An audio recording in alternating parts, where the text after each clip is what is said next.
Di balik setiap kejahatan, selalu ada potongan-potongan kebenaran yang menunggu untuk ditemukan. Tidak ada pelaku yang benar-benar bisa bersembunyi, dan tidak ada rahasia yang selamanya bisa dikubur. Setiap jejak, sekecil apapun, bisa menjadi kunci untuk membuka misteri. Inilah kisah kriminal nyata yang akan kita telusuri hingga kebenaran terungkap. Kisah nyata ini masih hangat, baru saja terjadi akhir Desember lalu. Sampai hari ini belum ada vonis hukuman yang dijatuhkan pada terdakwa. Tanggal 30 Desember tahun 2025, sekitar pukul 8.58 pagi, Dr. Mark Felros, pemilik Athens Dental Depot, sebuah klinik gigi di Athens, Ohio, menghubungi 911 untuk melaporkan keresahannya. Seorang karyawannya yang bernama Dr. Gigi Spencer Tepi tidak hadir di jam kerjanya. Dr. Mark yang sedang berlibur di Florida, mendapatkan laporan dari karyawan lain di kantornya, bahwa Dr. Spencer tidak datang bekerja. Dr. Mark meminta polisi untuk melakukan pemeriksaan di rumahnya karena khawatir akan kesehatannya. Selama ini mereka semua mengenal Dr. Spencer adalah orang yang disiplin, selalu tepat waktu dan selalu memberitahu jika ada masalah. Dr. Mark mengatakan kepada 911 bahwa kekhawatirannya semakin besar karena dia juga tidak bisa menghubungi istri Dr. Spencer. Berdasarkan laporan Dr. Mark, petugas polisi tiba di rumah Dr. Spencer di Columbus, Ohio, pada pukul 9.22 pagi. Ketika pintu diketuk dan tidak ada yang menjawabnya, petugas polisi segera pergi dari rumah itu. 30 menit kemudian rekan kerja dan seorang teman Dr. Spencer tiba di rumah itu, namun mereka juga tidak mendapatkan respon. Pada pukul 9.56 pagi, seorang pria dilaporkan menghubungi 911 karena mendengar suara tangisan anak-anak dari dalam rumah. Petugas operator segera mengirim polisi ke lokasi. 2 menit kemudian, atau pada pukul 9.58 pagi, tercatat panggilan ketiga dari rekan kerja lain, yang mengatakan bahwa mereka tidak dapat menghubungi Dr. Spencer dan istrinya selama 3 jam. Lanjut pada pukul 10:03 pagi, seorang teman yang sedang berada di lokasi menghubungi 911, dan dengan sangat cemas mengatakan ada mayat di lokasi. Tidak diketahui apakah pelapor ini ada di dalam atau luar rumah. Petugas kepolisian Columbus dikirim ke rumah tersebut pada pukul 10:04 pagi, untuk melakukan pemeriksaan. Pada pukul 10:11 pagi, petugas medis menyatakan Spencer Tepi, 37 tahun, dan istrinya Monique Tepi, 39 tahun, ditemukan dalam kondisi meninggal dunia, di lantai atas rumah mereka. Kedua anak mereka, Emilia, 3 tahun dan Beckham, 17 bulan, serta seekor anjing keluarga, berjenis Golden Doodle bernama Larry, ditemukan dalam keadaan hidup. Kedua anak tidak terluka, namun menangis di dekat jasad kedua orang tuanya dalam genangan darah. Spencer dan Monique ditemukan meninggal, hanya beberapa hari setelah perayaan ulang tahun pernikahan mereka yang kelima. Dalam penyelidikan, seorang rekan kerja yang juga melaporkan pada 911 pagi itu, mengatakan bahwa pada hari sebelumnya tanggal 29 Desember tahun 2025, Dr. Spencer masih terlihat di publik dan sempat berbicara dengannya. Rekan kerja itu juga menyatakan bahwa saat terakhir melihatnya Dr. Spencer dalam keadaan sehat. Menurut polisi Columbus, berdasarkan pemeriksaan forensik, perkiraan waktu kematian adalah pada pukul 2-5 pagi tanggal 30 Desember tahun 2025. Tidak ada tanda-tanda masuk paksa ke dalam rumah, dan tidak ditemukan jejak senjata api di lokasi kejadian. Para penyelidik kemudian meminta rekaman video apapun di sekitar lokasi rumah, pada periode waktu tersebut. Tidak butuh waktu lama polisi merilis sebuah video yang menunjukkan bahwa, pada rentang waktu itu, seorang yang dicurigai berjalan di gang dekat rumah Dr. Spencer di lingkungan Wayneland Park.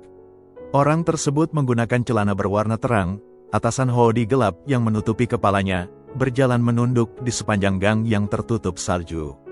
Polisi meminta informasi dari masyarakat jika mengetahui hal-hal yang berhubungan dengan orang yang dicurigai tersebut.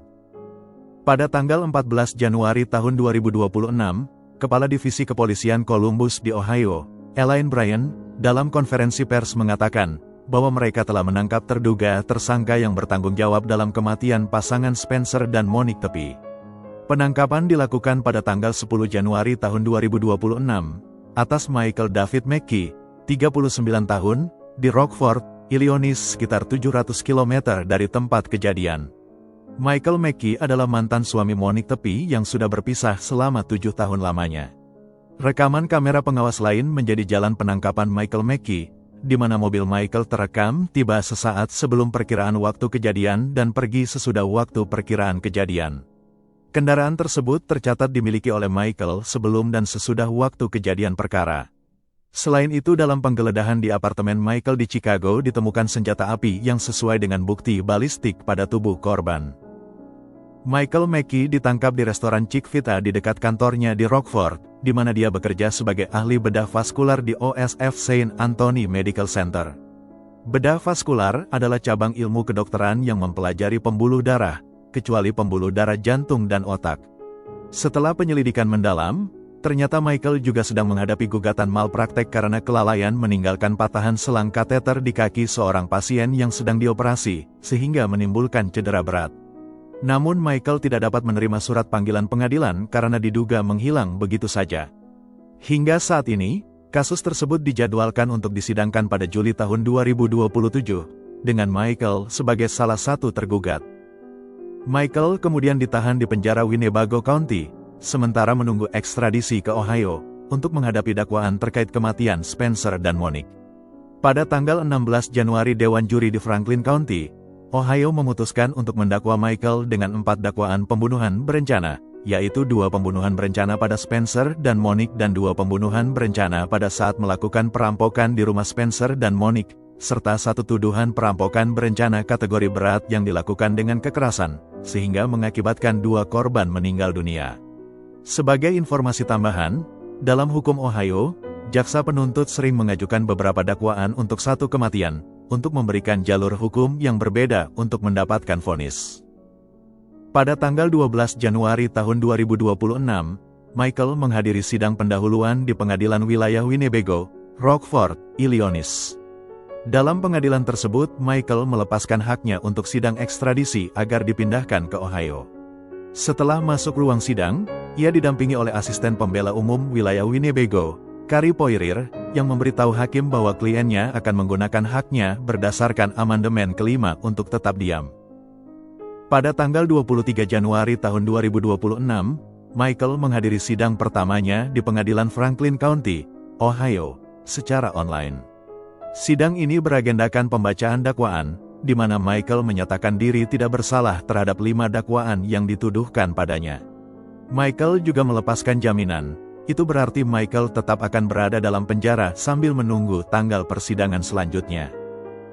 Sampai hari ini, tanggal 24 Januari tahun 2026 saat video ini dibuat, belum ada informasi terbaru terkait jadwal persidangan selanjutnya. Tim pembela dan jaksa penuntut saat ini masih meninjau bukti-bukti sebelum tanggal persidangan ditetapkan. Michael dan Monique bertemu pertama kali saat keduanya berkuliah di Ohio State University. Lalu keduanya menikah pada bulan Agustus tahun 2015 dan pindah ke Virginia, mengikuti Michael yang masih menyelesaikan masa residensinya. Namun hanya 7 bulan saja mereka tinggal bersama, lalu mereka berpisah. Monique kembali ke Ohio dan Michael tetap di Virginia. Secara administrasi negara, perpisahan mereka baru resmi disahkan pada tahun 2017. Kemudian Monique bertemu dengan Spencer Tepi secara online pada tahun 2018. Spencer Tepi berprofesi sebagai dokter gigi. Pada tahun 2020, Spencer membeli rumah di Columbus, lalu pada bulan Desember di tahun yang sama, keduanya menikah secara sederhana dengan upacara kecil di rumah tersebut, dengan hanya dihadiri anggota keluarga saja. Spencer dan Monique dikaruniai 2 orang anak dari pernikahan mereka, yaitu Emilia dan Beckham yang pada saat peristiwa ini terjadi masih berusia 3 tahun dan 17 bulan. Sehari-hari Monique tinggal di rumah untuk merawat anak-anak mereka. Menurut keluarga dan teman-teman dekat mereka, setelah Michael dan Monique berpisah kurang lebih 7 tahun, Michael dan Monique tidak pernah terlihat dekat atau terlibat masalah. Sementara itu Michael setelah lulus dari residensi sekolah kedokteran, telah berpindah tempat tinggal selama 10 tahun terakhir. Setahun sebelum terjadinya peristiwa ini Michael baru membeli sebuah kondominium penthouse di Chicago, yaitu tempat di mana bukti senjata api ditemukan. Pihak berwenang belum secara terbuka menyatakan kemungkinan motif di balik pembunuhan tersebut, atau apakah ada kekhawatiran yang dimiliki pasangan Spencer dan Monique mengenai Michael sebelum kejahatan itu terjadi. Banyak netizen berpendapat mengenai motif pembunuhan, di antaranya kecemburuan atas kebahagiaan Monique, Atau ada juga yang berpendapat karena kebiasaan Michael yang suka menyalahkan orang lain atas penderitaan hidupnya, apalagi Michael sedang menghadapi gugatan malpraktek yang berpotensi akan menjatuhkan karirnya. Keluarga tepi mengatakan bahwa mereka sangat terpukul atas kehilangan yang tragis dan tidak masuk akal. Mereka mengatakan bahwa Spencer dan Monique adalah pasangan yang saling mencintai, yang hidupnya dipenuhi dengan cinta, sukacita dan hubungan yang mendalam dengan orang lain. Keluarga juga masih terus berupaya menjelaskan tragedi ini kepada kedua anak yang ditinggalkan. Jaksa penuntut mengatakan bahwa jika terbukti bersalah, Michael akan menghadapi kemungkinan hukuman mati, atau hukuman penjara seumur hidup tanpa kemungkinan pembebasan bersyarat. Demikian kisah kriminal nyata kali ini, semoga kita semua bisa mengambil pelajaran baik dari setiap peristiwa yang tidak baik sekalipun. Sampai jumpa di kisah kriminal nyata berikutnya. Terima kasih sudah mampir di channel ini.